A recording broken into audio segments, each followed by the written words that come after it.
इस साल मई के महीने में बारिश ने तोड़ा था 125 साल का रिकॉर्ड। देश के 95% हिस्सों में सामान्य से ज्यादा बारिश। राजस्थान, गुजरात, मुंबई में भी रिकॉर्ड तोड़ बारिश।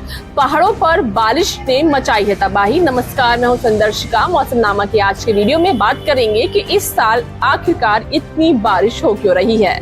तो 2025 में मॉनसून के सारे रिकॉर्ड टूट गए हैं और इसका असर ये हुआ कि मैदानी इलाकों से लेकर पहाड़ी राज्यों तक भयावह तबाही का मंजर सामने है। ऐसे में जानते हैं कि वो क्या कारण है कि इस बार मॉनसून थमने का नाम ही नहीं ले रहा। तो पहला और सबसे बड़ा कारण है जलवायु परिवर्तन। जैसे जैसे दुनिया का तापमान बढ़ रहा है, वैसे वैसे बारिश की स्पीड और पैटर्न भी बदल रहे हैं। ग्लोबल वार्मिंग की वजह से एटमॉस्फेयर में ज्यादा पानी की वाष्प यानी वेपर जमा हो रहे हैं। इसका मतलब ये है कि फिर जब भी कभी बारिश होती है तो वो सामान्य से कहीं ज्यादा और तेज हो सकती है, जो हो भी रहा है।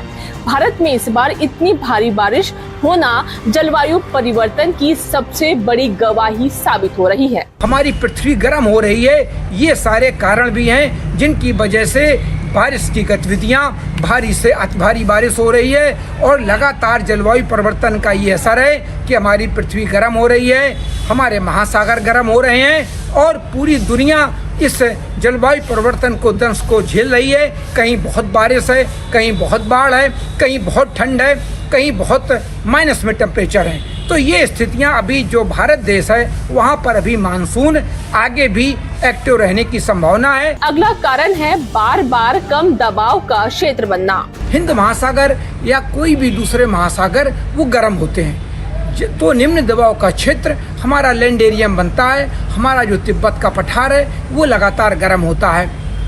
इसी के साथ जो हमारे हिमालय पर्वत का एक बड़ी श्रृंखला है, जो दुनिया में सबसे ऊंची श्रृंखला है, जिसकी वजह से जो नम हवाएं आती हैं वो सारी इन पर्वतीय श्रृंखलाओं से टकराकर और पूरे हमारे गंगा के मैदानी भागों से लेके पूरे भारत पर बादल बनते हैं और बारिश होती है।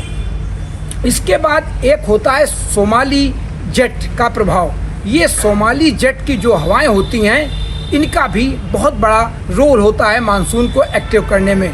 जब भूमध्य रेखा पर, जो हमारी भूमध्य रेखा होती है, वहाँ पर निम्न दबाव का एक क्षेत्र बनता है और ये उत्तर की ओर बढ़ता है। जब ये निम्न दबाव का क्षेत्र उत्तर की ओर बढ़ता है तो बढ़ता जाता है तो उसे क्या होता है कि हमारे भूमध्य रेखा को पार कर जो कोरियोलिस बल होता है, एक कोरियोलिस बल होता है, जिसके कारण से जो भी नम हवाएं होती हैं वो सारी भारत की ओर आने लगती हैं।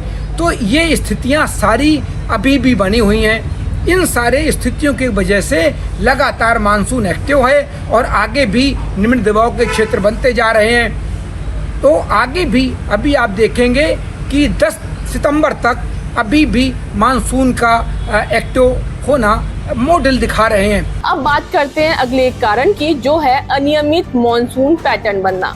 देखा जाए तो क्लाइमेट चेंज की वजह से ही मॉनसून का पैटर्न भी बदल रहा है।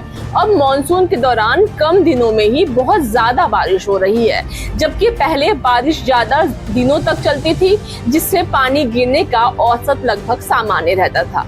हालांकि कुछ इलाकों में सूखा पड़ रहा है तो वहीं कुछ इलाकों में अचानक और ज्यादा बारिश से बाढ़ आ रही है, जिनके कारण हाल के दशकों में भारत भर में भारी बारिश की घटनाएं 3 गुना बढ़ गई हैं। तो ये थे वो कारण जो बता रहे हैं कि क्यों इस साल देश भर में ज्यादा बारिश हो रही है। इस वीडियो में इतना ही। अगर ये वीडियो आपको पसंद आई हो तो लाइक करें, शेयर करें और चैनल को सब्सक्राइब करना ना भूलें। साथ ही अगर मौसम से जुड़ा आपका कोई सवाल है तो हमें कमेंट करके पूछ सकते हैं।